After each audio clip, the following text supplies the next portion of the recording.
Mister right by منال ثنا، قسط number 25۔ Office میں بیٹھے اسے مسلسل بے چینی محسوس ہو رہی تھی۔ آج ایک لمحے کو بھی اس کا ذہن حاضر نہیں ہو سکا تھا، اور ہوتا بھی کیسے؟ سارا دھیان تو شارین پر لگا ہوا تھا۔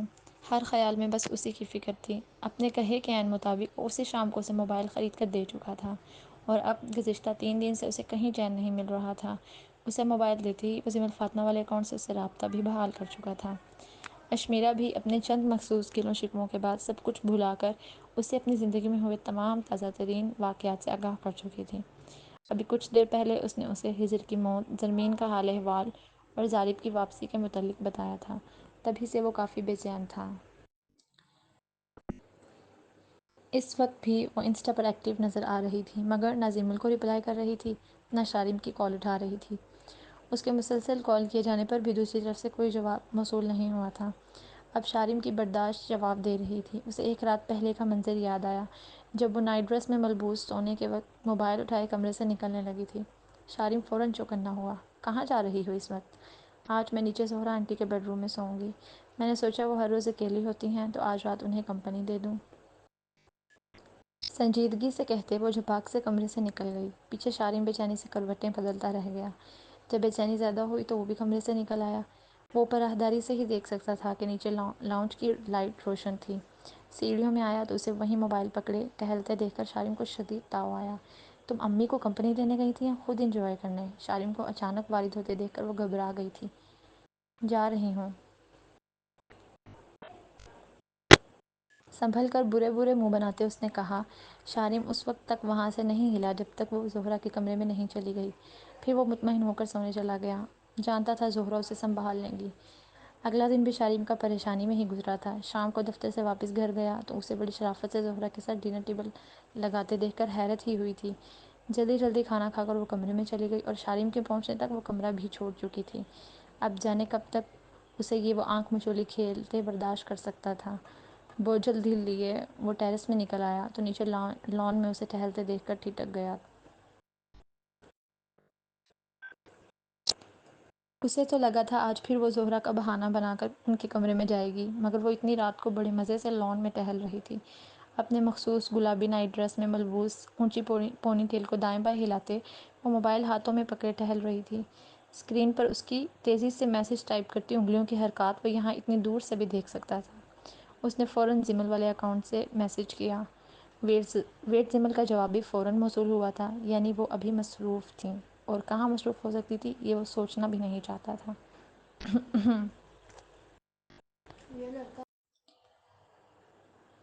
اس نے تیز آواز میں گلا کھنکار کر اسے متوجہ کیا۔ سنسان لان میں اچانک اس کی آواز پر وہ بری طرح ڈری تھی۔ موبائل اس کے ہاتھ سے چھوٹتے چھوٹتے بچا تھا۔ اس نے باقاعدہ گھوم کر آواز کی سمت میں اوپر ٹیرس میں موجود شارین کو دیکھا۔ آج رات کھلے آسمان تلے درختوں اور پودوں میں بیٹھ کر کے جنات کو کمپنی دینے کا ارادہ ہے؟ اس نے بھرپور تیز آواز میں طنز کیا۔ استغفر اللہ، میں بھلا کیوں اتنی ڈراؤنی کمپنی میں رہوں گی، جبکہ زہرا آنٹی کی کمپنی کم سے کم جنات سے تو اچھی ہے، اس نے ہنستے ہوئے کہا۔ شادی کے بعد وہ اسے پہلی دفعہ ہنس کر ہلکے پھلکے مزاحیہ انداز میں بات کرتے دیکھ رہا تھا، اور یہ بدلاؤ کس وجہ سے تھا شارین کو قطعی برداشت نہیں تھا۔ میری امی کے متعلق تمہارے بیان گرگٹ کی طرح رنگ بدلتے ہیں۔ تم واقعی ثابت کر رہی ہو کہ تم مجھے شوہر مانو نہ مانو، امی کو تم ساس مان چکی ہو، اس نے مزید طنز کیا۔ اشمیرہ جو دوبارہ موبائل کی طرف متوجہ ہونے لگی تھی، جواباً بڑی ڈٹائی سے ہنستے ہوئے بولی، ویسے صحیح کہہ رہے ہیں، انہیں ماننے نہ ماننے والی سٹیج آئی ہی نہیں، کیونکہ وہ خود بخود ساس بن گئی ہیں۔ زبردستی کا لفظ اس نے برا سا منہ بناتے ادا کیا تھا۔ اس کے اتنے صاف جواب پر شارین نے زبردست کھوری سے نوازا تو اس نے فوراً بات بنائی۔ اوور آل تو وہ ایک اچھی ساس ہیں، لیکن اگر مجھ پر اکثر بلا وجہ کھینچی کھینچی نہ رہیں، مجھے روز لنچ میں اچھی بیویوں کے گٹس نہ بتائیں، اور اس کے علاوہ چلتے پھرتے اٹھتے بیٹھتے زیادہ موبائل یوز کرنے پر ٹونٹ کرنے کے ساتھ اس کے نقصانات نہ بتائیں۔ بغیر اوپر دیکھے وہ انگلیوں پر گنوا رہی تھی۔ میری امی نے تمہیں اتنی اچھی اچھی باتیں سکھائیں اور تم سمجھنے کے بجائے کہہ رہی ہو کہ وہ یہ نہ کیا کریں، اس نے ناراضی سے کہا۔ وہ سب تو ٹھیک ہے، پر میرا مسئلہ ایک ہے، میں بس وہی سمجھتی ہوں جو سمجھنا چاہتی ہوں۔ اشمیرہ کا جواب دو ٹوک اور سیدھا تھا۔ اپنی بات کہہ کر وہ شارین کا دھواں دھواں ہوتا چہرہ دیکھنے کے لیے رکی نہیں تھی۔ اس طرح اس نے کل رات بھی زہرا کے کمرے میں ہی گزاری تھی۔ آج صبح ناشتے کے بعد زہرہ نے اس کی 2 روز سے اپنے کمرے میں موجودگی کے متعلق پوچھا تو شارم نے ماں کو بڑی خوبصورتی سے ٹال دیا تھا۔ گزشتہ 2 دنوں کا سوچتے وہ سخت تشویش میں مبتلا تھا، مگر جو کچھ اشمیرہ ابھی کر رہی تھی وہ بھی اس کی برداشت سے باہر تھا۔ وہ زیادہ دیر آفس میں نہیں رک سکا تھا، عصر کے قریب ہی وہ گھر چلا آیا۔ تم اتنی جلدی آ گئے؟ زہرہ نے حیرت سے پوچھا۔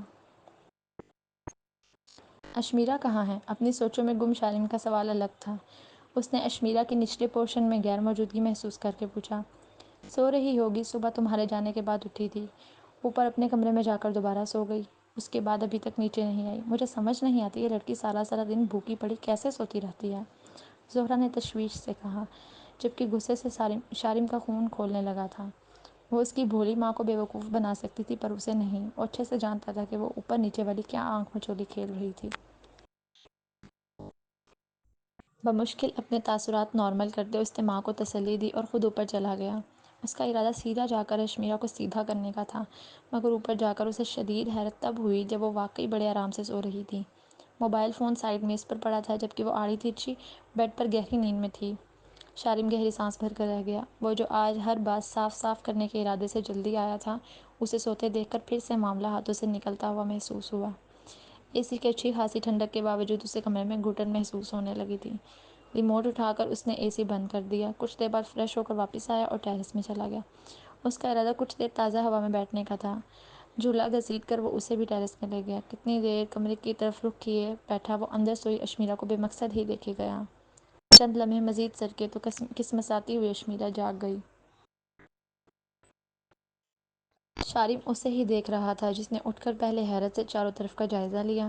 اس دوران وہ ٹیرس میں بیٹھے شارم کو دیکھ کر بھی اندیکھا کر چکی تھی، جیسے وہ ہمیشہ کرتی آئی تھی۔ اس نے ٹیرس کے کھلے دروازے کا خیال کیے بغیر اے سی پھر سے چلایا اور بیڈ پر تکیے درست کر کے ان سے ٹیک لگا کر موبائل دیکھنے لگی۔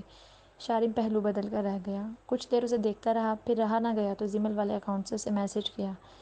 تو کیا بات ہوئی تمہاری ظریف سے؟ یہاں سے وہ اس کے تاثرات بھی بآسانی پڑھ سکتا تھا۔ چند منٹ سکرولنگ کرنے کے بعد اس نے جوابی پیغام دیا۔ کچھ خاص نہیں، ابھی تو وہ شادی کے متعلق پوچھ رہا تھا۔ شارم اور اس کے گھر والوں کے بارے میں پوچھا۔ اسے لگ رہا تھا جیسے میں نے ابو کے فیصلے کے آگے ہار مانی تھی۔ ویسے ہی میں نے سسرال اور شوہر کے ساتھ سمجھوتا بھی کر لیا ہے۔ اشمیرہ کے چہرے پر گہری سنجیدگی تھی۔ تو کیا نہیں کیا؟ اس نے بڑی تیزی سے دوبارہ سوال کیا۔ نہیں، بالکل نہیں۔ میں سمجھوتا کرنے کی بہت کوشش کر رہی تھی، مگر ظریف کو بھی یاد کرتی تھی۔ میں بے بس تھی، اس سے رابطہ نہیں ہو پایا تھا۔ پر اب بے بس نہیں ہوں، وہ واپس بھی آ گیا ہے اور میرا منتظر بھی ہے، اور میں نے اسے بتا دیا ہے کہ وہ میرے اور شارم کے رشتے کو لے کر دل برداشتہ نہ ہو۔ ہمارے بیچ ایسا ویسا کچھ بھی نہیں، ہم تو بس روم میٹس کی طرح رہتے ہیں۔ اس نے ایک ساتھ کتنے ہی میسج کر ڈالے جنہیں پڑھ کر شارم کا خون کھولنے لگا تھا۔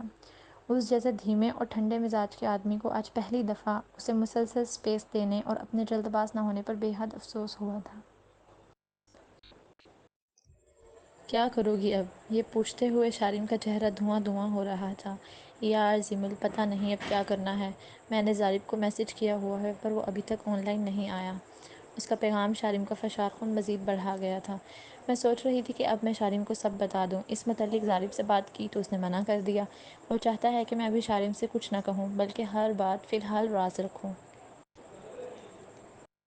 اس کی اتنی سی بات ظاہر کر رہی تھی کہ ظریف کے دل میں چور ہے، وہ جھوٹا ہے۔ یہ بات شارم سمجھ گیا تھا، مگر اشمیرہ کو کبھی محسوس نہیں ہونے والی تھی۔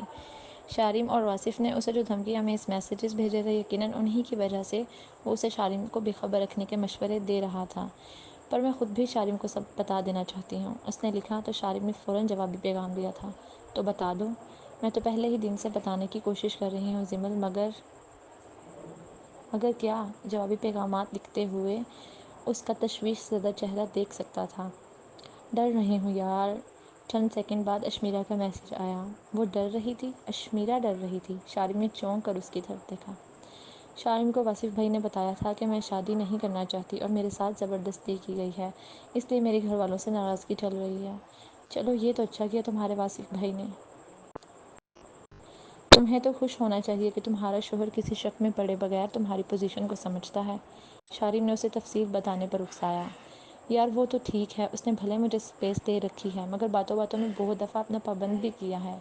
اور اس کی نیچر سے مجھے اندازہ ہو رہا ہے کہ یہ بات اس کی برداشت سے پرے ہے۔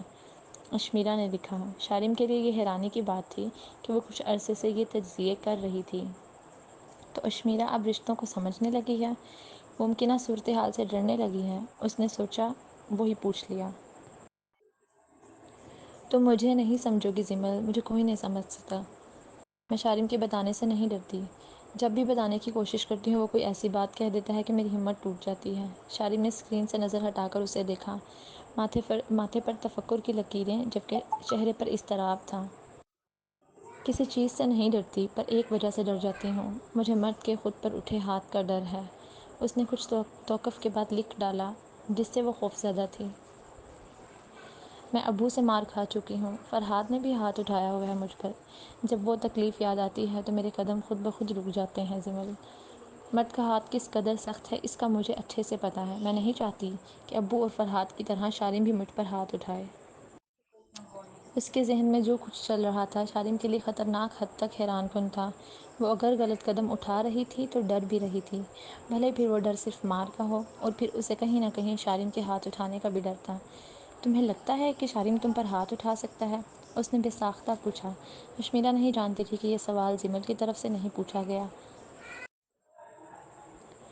ہاں، کیونکہ ان مردوں کے سامنے جب کوئی عورت تن کر کھڑی ہو جائے، ان کی مرضی کے خلاف زبان کھولے، ان کے ناپسندیدہ الفاظ بولے، تو اس کی بغاوت ختم کرنے کو یہ بہت آسانی سے اس پر ہاتھ اٹھا کر خاموش کروا دیتے ہیں۔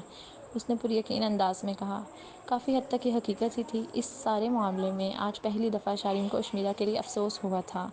وہ اگر باغی تھی تو اس کے پیچھے وجہ بھی تھی، اور وجہ معمولی نہیں تھی کہ اسے نظر انداز کیا جاتا۔ اشمیرا! وہ فون رکھ چکا تھا۔ یہ پکار اس نے براہ راست لگائی تھی۔ جی! وہ اشمیرا کو گھبرا کر موبائل سے سر اٹھاتے دیکھ سکتا تھا۔ یہاں آؤ، اس نے اپنے پاس آنے کا اشارہ کیا۔ اشمیرا نے بے چینی سے اسے دیکھا، جو ٹیرس کی مدھم چلتی روشنیوں میں خاصا پراسرار لگ رہا تھا۔ شارم کی خود پر ٹکی منتظر نگاہ نے اشمیرا کو اٹھنے پر مجبور کیا تھا۔ موبائل فون بیڈ پر اچھال کر اس نے دوپٹہ کندھے پر ڈالا اور شارم کے پاس چلی آئی۔ اس کی نظر آج کچھ مختلف تھی۔ اشمیرا پہلو بدل کر رہ گئی۔ بیٹھو، اس نے آنکھوں سے اپنی گود میں بیٹھنے کا اشارہ کیا۔ اشمیرا سٹ پٹائی، سر پہ اختیار نفی میں ہلنے لگا تھا۔ یہاں بس یہی جگہ ہے تمہارے بیٹھنے کی۔ اس نے جانے کیا جتایا تھا۔ آپ ایزی نہیں رہیں گے؟ میں کوئی شعر یا مضطرب سی وہ بولتے ہوئے جانے لگی تو شارم نے سرعت سے اس کی کلائی پکڑ کر روک لیا۔ بلیو می، میں ایسے زیادہ ایزی فیل کروں گا۔ اس کی ٹون، انداز اور نظر سب بدلا ہوا تھا۔ اشمیرا چند لمحے کشمکش میں رہی، پر اس کی مسلسل منتظر نگاہ پر اسے زیادہ دیر انتظار نہیں کروا سکی تھی۔ کافی تردد کے بعد، بہت جھجک کر، وہ اس کی آغوش میں جا سمائی۔ شارم نے بڑی نرمی سے اس کے گرد حصار بنایا۔ اشمیرا کے لیے یہ پریشان کن صورتحال تھی۔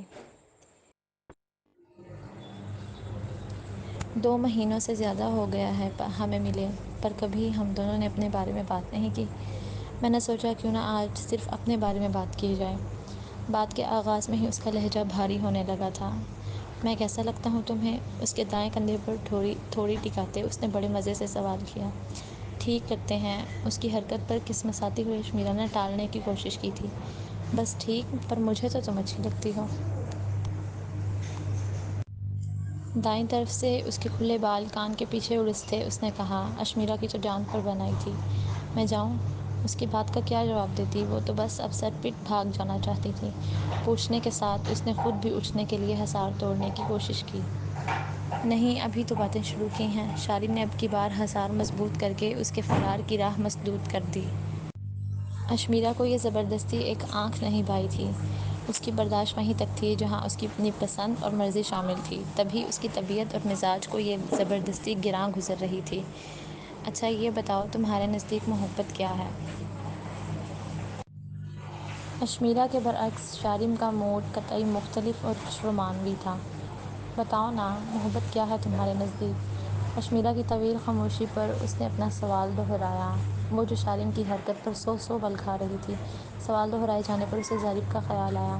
جب کبھی محبت کا لفظ آتا تو اسے وہی یاد آتا تھا۔ غصے سے پھولتی ناک فوراً نارمل ہوئی۔ شارم کی آغوش میں اس کے بے چین ہوتے وجود کو جیسے لمحوں میں قرار آیا تھا۔ اسے اندازہ نہیں تھا کہ وہ کہہ گزرے گی، مگر اس کی ہونٹ سرگوشی میں ڈھلے۔ انسان کو کوئی اچھا لگنے لگے اور اسے پانے کے لیے وہ ہر کسی سے دشمنی مول لینے کو تیار ہو جائے۔ وہ شارم کے بے حد قریب تھی، یہ ناممکن تھا کہ وہ اس کی سرگوشی نہ سن پاتا۔ اور کوئی اچھا کب لگے گا؟ اس نے پھر سوال کیا۔ اگر وہ آپ کی کیئر کرے، آپ کو بار بار اپنی محبت کا احساس دلائے اور ہمیشہ آپ کی تعریف کرے۔ وہ جانے کس شہر میں کھوئی بول رہی تھی۔ شارم کے لیے اس کا اتنا نرم اور شیریں لہجہ بالکل نیا تھا۔ ضروری تو نہیں یہ سب کرنے والا سچی محبت کرتا ہو، کیا معلوم وہ کسی مقصد کے تحت دکھاوا کر رہا ہو۔ وہ اچھے سے جانتا تھا کہ یہ سب کس کے لیے کہا جا رہا ہے، تبھی وہ اسے تصویر کا دوسرا رخ دکھانا نہیں بھولا تھا۔ شارم کی بات پر وہ جیسے کسی خیال سے چونک کر نکلی۔ ذرا سی گردن گھما کر شارم کی طرف دیکھتے اس نے پرسوچ انداز میں کہا، اس کا اندازہ بھی آسانی سے لگایا جا سکتا ہے۔ اگر وہ دکھاوا کر رہا ہو تو ایک دفعہ آپ کے دور چلے جانے پر وہ دوبارہ کبھی لوٹ کر نہ آئے، لیکن اگر وہ ہر دفعہ آپ کے پاس لوٹ آتا ہے تو اس کا مطلب وہ سچا ہے۔ اس کے اپنے ہی مفروضے تھے، ایک الگ سوچ اور اپنے مطلب تھے۔ اسے لگا جیسے اس بات پر بات کرنا فضول ہوگا، تبھی بات بدل گیا۔ اور کیا جانتی ہو محبت کے بارے میں؟ اور جسے محبت ہو جائے وہ ہر نفع و نقصان پس پشت ڈال دیتا ہے کہ محبت کا سہج صحیح غلط کی تمیز بھلا دیتا ہے۔ چونکہ موضوع محبت ہی تھا تبھی اشمیرا اب بھی اپنے خیالات سے آگاہ کر رہی تھی۔ غلط، بالکل غلط، محبت صحیح غلط کی تمیز سکھاتی ہے۔ شارم نے اپنی بات پر زور دیا۔ وہ اندازہ نہیں کر سکا تھا، پر یہ کہتے ہوئے اس کا لہجہ تیز اور کچھ رسیلا تھا۔ اگر آپ ایک محبت کرنے والا دل رکھتے ہیں تو آپ کو احساس ہوتا ہے کہ کیا چیز کسی دوسرے محبت کرنے والے کا دل دکھائے گی۔ جانے وہ کیا جتانا چاہتا تھا، اشمیرا کی سمجھ سے بالاتر تھا۔ ہاں، البتہ محبت پر شارم کے خیالات اس کی سوچ سے برعکس تھے، تبھی وہ اسے غلط ثابت کرنے پر تل گئی تھی۔ نہیں، ایسا کچھ نہیں ہوتا۔ محبت کرنے والا خود غرض ہوتا ہے، اسے صرف اپنے دل کی اور اپنی چاہ کی پرواہ ہوتی ہے۔ مگر سچی محبت کرنے والا بے غرض ہوتا ہے، اتنا بے غرض کہ وہ اپنے دل کو، اپنی چاہ کو مار کر خود سے بے پرواہ ہو کر اپنے چاہنے والوں کے لیے جیتا ہے۔ شارم کا انداز ہنوز تھا۔ اس موضوع میں گم اشمیرا ماحول میں ہوتی گرمی محسوس نہیں کر سکی تھی۔ آپ کی بات ٹھیک ہو سکتی ہے، مگر صرف ایک صورت میں، اگر اس شخص سے اس کی محبت چھن جائے تو کچھ وقت گزرنے کے بعد وہ ویسا ہو سکتا ہے جیسا آپ کہہ رہے ہیں۔ لیکن اگر اسے اپنی محبت اویلیبل ہو، اس سے چند قدم کے فاصلے پر ہو، تو پھر وہ کیوں کسی کی پرواہ کرے گا؟ یہ تبصرہ اس نے خالصتاً خود کو اور ظالم کو مد نظر رکھ کر کیا تھا، اس بات سے بے خبر کہ شارم ہر بات جانتا تھا۔ کیا اس کا دل نہیں چاہے گا کہ وہ ہر رکاوٹ کو ٹھوکر مار کر ان چند قدم کا فاصلہ سمیٹتے اپنی محبت کا ہاتھ تھام لے؟ ایک دفعہ پھر وہ گھوم کر شارم کی طرف دیکھتے کہہ گئی تھی، اور اگر اس کے پیروں میں کسی اور کے نام کی بیڑیاں ہوں تو وہ کیا کرے گا؟ شارم کا لہجہ سلگنے لگا تھا۔ وہ جو کچھ دیر پہلے اس کے لیے افسوس کر رہا تھا، اب اس کا بس نہیں چل رہا تھا کہ اس کی عقل ٹھکانے لگا دیتا۔ اس قدر قریب بیٹھی بیوی تخیل میں کسی غیر کو رکھ کر کھلم کھلا بغاوت کی اطلاع دے تو شوہر کا رد عمل اس سے کچھ زیادہ شدید ہی ہوتا ہوگا، مگر شارم کی برداشت لاجواب تھی۔ بیڑیاں؟ بیڑیوں کا انسانوں سے کیا تعلق؟ وہ بے حد ناسمجھی سے پوچھ رہی تھی۔ اس کے تو وہم و گمان میں بھی نہیں تھا کہ یہ موضوع کیا رخ اختیار کر گیا تھا۔ انسان سے نہیں، مگر ملزموں سے تو ہے نا، شارم نے سلگتے ہوئے کہا۔ آنکھیں لہو چھلکانے لگی تھیں۔ کون ہے ملزم؟ اشمیرا بری طرح چونکی۔ پہلی دفعہ اسے ماحول میں کچھ گھٹن اور غیر معمولی پن کا احساس ہوا تھا۔ وہی جو سو کال محبت میں ہر رشتے کو رکاوٹ سمجھتے ٹھوکر مار کر کسی اور کا ہاتھ تھامنا چاہے، وہ سرد و سپاٹ لہجے میں کہہ رہا تھا۔ چہرہ جیسے سیاہ ہو رہا تھا۔ پہلی دفعہ اشمیرا کی چھٹی حس نے الارم دیا کہ وہ شخص کسی بات سے انجان نہیں تھا۔ جسے آپ ملزم کہہ رہے ہیں، اپنی چاہت پانا اس کا حق ہے۔ مزید جاننے کو اس نے سرسراتی آواز میں کہا۔ اور اگر وہ آپ کی ڈکشنری میں ملزم ہی ہے تو اسے ان بیڑیوں کو روند دینا چاہیے۔ یہ کہہ کر وہ اس کی گود سے نکل گئی تھی، اور حیرت انگیز طور پر اب کی بار شارم نے بالکل نہیں روکا تھا۔ وہ بھی سرعت سے اس کے مقابل کھڑا ہوا اور اس کی آنکھوں میں دیکھتے پوچھا، تمہیں لگتا ہے روندنا بہت آسان ہے؟ اشمیرا نے تھوک نگل کر اس عجیب سے خوف پر قابو پاتے اس کی آنکھوں میں دیکھتے جواب دیا، محبت کرنے والے کے لیے کچھ بھی مشکل نہیں ہوتا۔ یہ کھلم کھلا مخالفت کا اعلان تھا۔ میں تمہیں بتاؤں گا کہ جن بیڑیوں کو تم نے اتنی آسانی سے روندنے کی بات کی ہے، اصل میں ان سے پیچھا چھڑوانا کتنا مشکل ہے۔ شارم نے بڑے جارحانہ انداز میں اس کو کندھوں سے جکڑ کر ایک ایک لفظ درستی سے ادا کیا۔ یہ ہمارا رشتہ ہے اشمیرا، اسے غلطی سے بھی مذاق مت سمجھنا۔ اس کی آنکھوں میں خطرناک وارننگ تھی، چہرہ اور آنکھیں سرخ انگارہ ہو رہی تھیں۔ آپ کس بارے میں بات کر رہے ہیں؟ اشمیرا کا دل بڑے ناخوشگوار انداز میں دھڑکا۔ اسی بارے میں جسے تم پہلے دن سے ہی چھپانے کی کوشش کر رہی ہو، مگر ایک بات یاد رکھنا اشمیرا، نہ میں پہلے کسی بات سے بے خبر تھا نہ اب ہوں، اور اگر تم کچھ غلط کرنے کا سوچ رہی ہو تو یہ خیال اپنے دماغ سے نکال دو۔ اور اشمیرا کو اب احساس ہوا تھا کہ جو باتیں کچھ دیر پہلے سے وہ معمولی سمجھ رہی تھی وہ ہرگز معمولی نہیں تھیں۔ ہر بات کا کوئی نہ کوئی مقصد تھا، اور اب والے شارم کے تیور اس کے لیے ایک خطرناک وارننگ سے کم نہ تھے کہ وہ محسوس کر گئی تھی کہ شارم کس حد تک انجان اور کس حد تک آگاہ تھا۔ شارم کی ہر طرف سے بڑی زبردست مگر پراسرار پکڑ نے اسے گہرا صدمہ پہنچایا تھا۔ بازوؤں میں اٹھتی درد نے الگ آنکھیں بھر دی تھیں۔ رہی سہی کسر شارم کی آگاہی کے خوف کو محسوس کر کے نکل گئی تھی۔ آنسو بڑی تیزی سے اس کا چہرہ بھگونے لگے تھے۔ اس کی سرخ ہوتی آنکھوں سے نظر ہٹاتے کسمسا کر اس نے اپنے آپ کو اس کی گرفت سے چھڑوانا چاہا۔ شارم نے ایک سرد نظر اس پر ڈالتے اسے چھوڑ دیا اور تیز قدموں سے ٹیرس سے نکل گیا۔ جب وہ کمرہ چھوڑ کر چلا گیا تو وہ بار بار رڑکتے آنسو دونوں ہاتھوں سے صاف کرتے کمرے میں آ گئی۔ اس کا دماغ مسلسل یہ جاننے کے سگنلز دے رہا تھا کہ شارم کس حد تک واقف ہے۔ اسے سوچنے اور فیصلہ کرنے میں زیادہ وقت نہیں لگا تھا۔ شارم کے بارے میں کچھ پوچھنے کے لیے سب سے بہترین آپشن واصف ہی تھا۔ لاؤنج میں داخل ہوتے ہی اس کی نظر صوفے پر سمٹ کر سوئی ریجا پر پڑی تھی۔ سارا کو ان کے گھر سے گئے کچھ دن ہو گئے تھے، اس کے بعد سے اب اس کا دھیان اکثر ریجا کی طرف رہنے لگا تھا۔ اسے اب بھی وہ اتوار کا دن یاد تھا جب سارا ان کے ہاں موجود تھی۔ اس روز وہ اپنے کمرے میں لان میں کھلتی کھڑکی کے پاس بیٹھا لیپ ٹاپ پر نیا ملا ہوا پروجیکٹ ٹائپ کر رہا تھا۔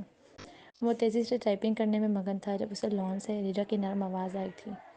کیسی ہو؟ طبیعت کچھ بہتر ہوئی تھی مگر رات کو مجھے مشال نے کہانی سنائی جس نے پھر سے میرا دل بوجھل کر دیا ہے۔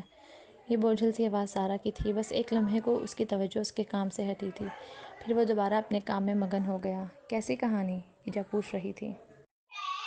وہ اس غیر لڑکے سے اتنی محبت کیوں کرنے لگی تھیں؟ اس کی ٹائپ کرتی انگلیاں رک گئی تھیں۔ ایک لمحے میں وہ جان گیا تھا کہ سارا یہ سوال کس کے بارے میں پوچھ رہی تھی۔ محبت دلوں پر اترتی ہے، جکڑ لیتی ہے۔ اس نے ریجا کا جواب سنا تو چہرہ سپاٹ ہو گیا تھا۔ اسے ایمی کی محبت سے نفرت تھی جس کا ذکر ابھی ریجا کر رہی تھی، پر اس کی محبت اس کے لیے وبال جان بن گئی تھی۔ اس نے سنجیدگی سے مزید کہا، بالاج کے لیے اب اپنے کام کی طرف دھیان دینا ناممکن ہو گیا تھا۔ مشال نے بتایا کہ انہوں نے سوسائڈ کی تھی۔ لیپ ٹاپ پر اس کی گرفت مضبوط ہوئی تھی۔ اس نے اسے گود سے اٹھا کر سامنے پڑے میز پر رکھا اور کرسی کھسکا کر اٹھ گیا۔ اس کا قتل ہوا تھا۔ سختی سے دانت جوڑے اس نے تیز آواز میں سارا کی بات کی نفی کی تھی۔ کھڑکی میں کھڑا بالاج اس کا سرخ ہوتا چہرہ بآسانی دیکھ سکتا تھا۔ وہ کھڑکی سے کچھ ہی دور گھاس پر بیٹھی ہوئی تھی۔ وہ محبت کے نام پر ماری گئی۔ مجھے اس کے آخری الفاظ اب بھی یاد ہیں۔ اس کا جرم اتنا بڑا نہیں تھا پر سزا بہت بڑی ملی۔ اس کی آواز لرز رہی تھی، آنسو بڑی خاموشی سے اس کا چہرہ بھگو رہے تھے۔ اس ذکر پر بالاج کے دل میں بھی تکلیف سے ٹیسیں اٹھنے لگی تھیں۔ وہ آپ کی بہت اچھی دوست تھی نا؟ اسے ایمی کے لیے تکلیف میں دیکھ کر اس نے رشک سے پوچھا۔ بالاج کہتا ہے مجھے اس کا نام بھی نہیں لینا چاہیے، سر جھکائے اس نے مدھم آواز میں کہا تھا۔ اس سب میں آخر آپ کا کیا قصور ہے؟ وہ جھنجھلائی تھی۔ بالاج کہتا ہے میں اس کی بہن کی مجرم ہوں۔ اب کی بار اس نے سر اٹھا کر سارا کی طرف دیکھا، چہرہ بالکل بے تاثر تھا۔ آج پہلی دفعہ بالاج کو احساس ہوا کہ وہ پیارا چہرہ یوں مرجھانے کے لیے نہیں بنا تھا۔ آپ نے کچھ نہیں کیا، بس دوستی ہی تو نبھائی ہے۔ آپ کو کیا معلوم تھا کہ اس سب کا انجام اتنا بھیانک ہوگا؟ اس کے دونوں ہاتھ اپنے ہاتھوں میں لیتے سارا نے سمجھانے والے انداز میں کہا، بالاج کبھی مجھے بے قصور نہیں مانتا۔ اس نے نظر چرا کر کہا، بلکہ اب تو میں خود کو قصوروار مانتی ہوں۔ دوستی نبھاتے نبھاتے اپنی محبت گنوا بیٹھی، اس نے مدھم آواز میں کہا۔ سارا کو احساس ہوا جیسے کہ موضوع اس کے لیے بہت تکلیف دہ تھا۔ دونوں کے درمیان خاموشی کا دورانیہ طویل ہو گیا تھا۔ بالاج کی نظر اسی پر تھی جو نادیدہ خلاؤں میں جانے کیا تلاش کر رہی تھی۔ آپ کی محبت سے یاد آیا، مجھے مشال نے ایک اور قصہ بھی سنایا تھا۔ کچھ توقف کے بعد سارا نے پرجوش انداز میں دوبارہ گفتگو کا آغاز کیا۔ ریجا فوراً جان گئی تھی کہ وہ کس قصے کا ذکر کر رہی ہے۔ جو کبھی ماضی میں ہو کر گزر جائے وہ قصہ ہی تو بن جاتا ہے۔ وہ یوں کہہ رہی تھی جیسے کسی دوسرے کے متعلق بات کی جائے۔ بلال سمجھ نہیں پایا تھا۔ وہ آپ کی اور آپ کے شوہر کی لازوال محبت کی کہانی ہے، سارا نے اپنی بات پر زور دیا۔ بالاج کو اب سمجھ آئی تھی کہ اس نے کس بارے میں بات کی تھی۔ لازوال تو تب کہلائی جب وہ مکمل ہو، ادھوری کہانیاں کب سے لازوال ہونے لگیں؟ اس نے سارا کی طرف دیکھتے سوال کیا۔ کیا اب وہ آپ سے بالکل بھی محبت نہیں کرتے؟ اتنی گہری محبت کے زور کے بعد اب یہ سننا سارا کے لیے جھٹکے سے کم نہ تھا۔ 3 سال سے اس نے اپنی ذات کے لیے میرا نام نہیں لیا، اس کا مطلب جانتی ہو کیا ہے؟ اس کی نظر سارا پر تھی، پر وہ اسے دیکھ نہیں رہی تھی۔ اس کی آنکھوں کی ویرانی دیکھ کر لگتا تھا جیسے وہ کئی زمانوں سے خاک چھانتی پھر رہی تھی۔ اس کا مطلب ہے کہ 3 سال سے اس نے محبت کا نام نہیں لیا، اس نے گہری سنجیدگی سے کہا۔ اس آواز کا خالی پن بالاج کو اپنے دل پر محسوس ہوا تھا۔ آپ کو دکھ نہیں ہوتا؟ سارا نے بے اختیار پوچھا۔ یہ لفظ اب میرے لیے بہت چھوٹا ہے، بالکل معنی نہیں رکھتا، وہ عادی سے لہجے میں بولی تھی۔ آپ پھر بھی مشال سے اتنا پیار کرتی ہیں، اس کی ہر ضرورت، خواہش اور خوشیوں کا خیال رکھتی ہیں، کیوں کر رہی ہیں پھر یہ سب؟ ان کے ساتھ گزارے وقت میں سارا کے لیے سب سے زیادہ حیران کن بات یہی تھی۔ ریجا خاموش رہی تھی۔ کچھ لمحوں کے توقف کے بعد اس نے کہا، مجھے وہ ایمی جیسی لگتی ہے، میری ہمراز، میری دوست لگتی ہے، مجھے لگتا ہے میں اب بھی اپنی دوستی نبھا رہی ہوں۔ وہ رکی تھی۔ کچھ توقف کے بعد اس نے پھر سے بولنا شروع کیا۔ کبھی کبھی وہ مجھے خالہ جیسی لگتی ہے، ان کی امانت لگتی ہے، وہ خالہ جس نے میرے سر پر اس وقت ہاتھ رکھا جب میں یتیم ہو گئی تھی، مجھے پناہ دے کر، بیٹی کی طرح پال پوس کر، بڑا کر کے مجھ پر بہت بڑا احسان کیا۔ مجھے لگتا ہے اب میں احسان کا بدلہ چکا رہی ہوں۔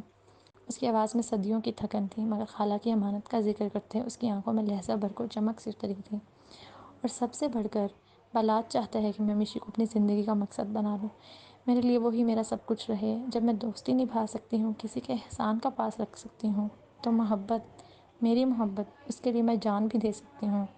اس نے بے حد نرم آواز میں بتایا۔ کوئی کسی سے اتنی محبت کیسے کر سکتا ہے؟ آنکھوں میں ڈھیروں حیرت لیے وہ رشک سے پوچھ رہی تھی۔ کتنے ہی لمحے وہ خاموش رہی تھی۔ بالاج بھی اس سوال کا جواب سننے کے لیے منتظر تھا۔ بالکل ویسے جیسے عاصم تم سے کرتا ہے، مگر شاید وہ اس بات کا جواب نہیں دینا چاہتی تھی، اس لیے اسے موضوع سے ہٹانے کو یہ ذکر چھیڑ بیٹھی تھی۔ مجھے نہیں چاہیے ایسی 2 کوڑی کی محبت۔ اور وہ موضوع بدلنے میں کامیاب ہوئی تھی۔ سارا کے منہ میں جیسے کڑواہٹ گھل گئی تھی۔ محبت کی قیمت نہیں لگاتے، یہ تو بیش قیمت ہے، انمول اور خاص۔ اس نے نرمی سے ٹوکا۔ آپ شاید جانتی نہیں کہ وہ میرے ساتھ کیا کر چکے ہیں۔ اس کا خون کھولنے لگا تھا۔ ہاں، مجھے سب تو معلوم نہیں ہوگا، میں یہ بھی مانتی ہوں کہ اس نے بہت کچھ غلط کیا ہوگا، کیونکہ میں جانتی ہوں جیسی غلط کمپنی ہے اس کی، اس کا ایسا ہونا یقینی ہے، لیکن مجھے یہ بھی معلوم ہے کہ وہ تمہیں سچ میں بہت چاہتا ہے۔ وہ کافی یقین سے کہہ رہی تھی، مقصد محض سارا کے دل میں عاصم کے خلاف بھرا بغض نکالنا تھا۔ اس کا مطلب آپ کے ہسبینڈ بھی ان کی طرح ٹاکسک ہی ہوں گے، کیونکہ ان کی یہ کمپنی بھی بالکل وہی ہے۔ عاصم کا ذکر سمیٹنے کو اس نے بھی ریجا کی طرح بات الٹا اسی پر ڈال دی تھی، اور بات بھی وہ جو ریجا کی دکھتی رگ تھی۔ کچھ کہہ نہیں سکتے کیونکہ وہ تو ان دوستوں سے پہلے ہی بدل گیا تھا۔ اس نے سنجیدگی سے جواب دیا۔ ہاں، لیکن عاصم ان لڑکوں جتنا برا بھی نہیں ہے، اتنا تو مجھے بھی یقین ہے۔ پروفیسر زوار کا بیٹا اتنا بگڑا ہوا نہیں ہو سکتا۔ اس نے پھر عاصم کے حق میں صفائی دی تھی۔ آپ اپنے ہسبینڈ کے سب دوستوں کو جانتی ہیں؟ جواباً اس نے قطعی مختلف بات کی، یعنی وہ عاصم کے موضوع پر بات ہی نہیں کرنا چاہتی تھی۔ نہیں بھائی، بالکل نہیں، ہمیں تو بس کبھی کبھی بھائی کی باتوں کا اندازہ ہو جاتا ہے، ورنہ ہم تو بس عاصم بھائی کو ہی جانتے ہیں۔ ایمی اور امی کے جانے کے بعد ہمارا سرکل اور ہماری کل فیملی بس پروفیسر زوار کی فیملی تھی۔ پھر کچھ عرصہ پہلے ان کی وائف کی بھی ڈیتھ ہو گئی، اور بس ان کے بیٹے اب۔ بلکہ عاصم بھائی سے زیادہ کلوز ہیں ہم، کیونکہ وہ تو ہر روز اسلام آباد آتے ہیں۔ سارا کے سوال کا جواب مشال نے دیا تھا۔ دونوں نے ایک ساتھ آواز کی سمت میں گردنیں گھمائیں۔ وہ گھر کے پچھلے دروازے سے لان میں آ رہی تھی، اور جانے کب سے وہاں کھڑی ان کی باتیں بھی سن رہی تھی۔ دونوں نے اسے دیکھ کر خیر مقدمی مسکراہٹ اچھالی۔ اگلی قسط انشاءاللہ آئندہ۔